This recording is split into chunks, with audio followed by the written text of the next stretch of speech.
Helping Contractors Make More Money and Live Better Lives by Greg Vandenberg. One of my other videos talked about free estimates and how they're really not free. You've got to somehow get some of your money back. You know, you have gas you're using, you're spending an hour or two, sometimes 10 hours, even longer than that, figuring out a job.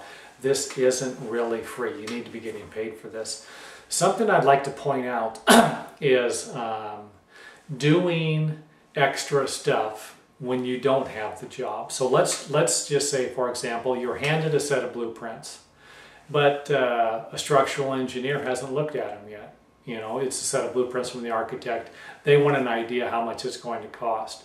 You can give them a price, and again, don't spend a lot of time on these projects unless you're pretty sure you've got the job.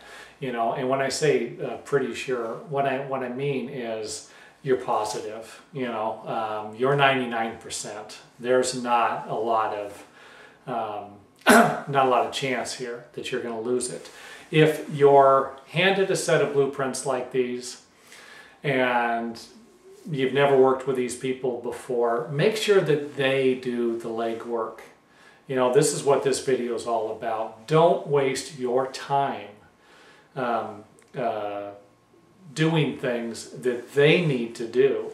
If you need a structural engineer, have them provide you with structural engineering drawings. Now, here's something else I'd like to point out. Let's say someone hands you a set of blueprints they drew on their computer. And they did this in their spare time. They want an idea how much this house is going to cost to build. Now, when they don't have any structural drawings, when they haven't contacted any other engineers or any other professionals, you're the first one. You could be setting this job up for failure. Let's say that in their mind they're expecting the job to cost $200,000. You come back, it's going to cost $300,000. They scrap the project because they're really not serious. They're guessing. They're having you do the work. Now, if someone approaches you with a set of plans drawn by an architect and it's already got the structural engineering done, these people are probably serious. There's a good chance they're going to build the project. When someone comes up to you with a piece of paper with a drawing on it, here's a floor plan, can you do anything with this? You know, it's really up to you. I suggest that you avoid that. Now, here's a trick that I probably shouldn't share with anyone, I mean contractors, but I will. And if you're an older contractor, you might already know this, but if someone gives you a set of plans like these, you know, it's almost like you really don't know if they're going to do the project. Take the plans and tell them that you'll get back with them in a week or two. And usually this creates an illusion in their mind that you're spending a lot of time on this. But don't. Look at the project.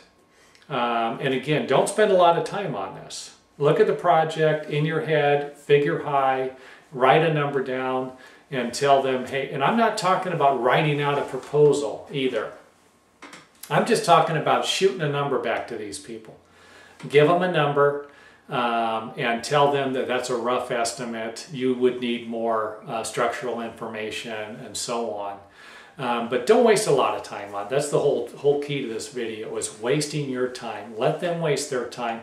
Only deal with the serious customers. Try to figure out how to work around, because you don't want to really make anyone mad. Let's just say that out of 10 jobs, someone handed you a set of plans that doesn't have any structural engineering or something like that, you get one of these jobs. So I'm not talking about being cruel or mean to anyone. I'm just talking about creating an illusion of interest.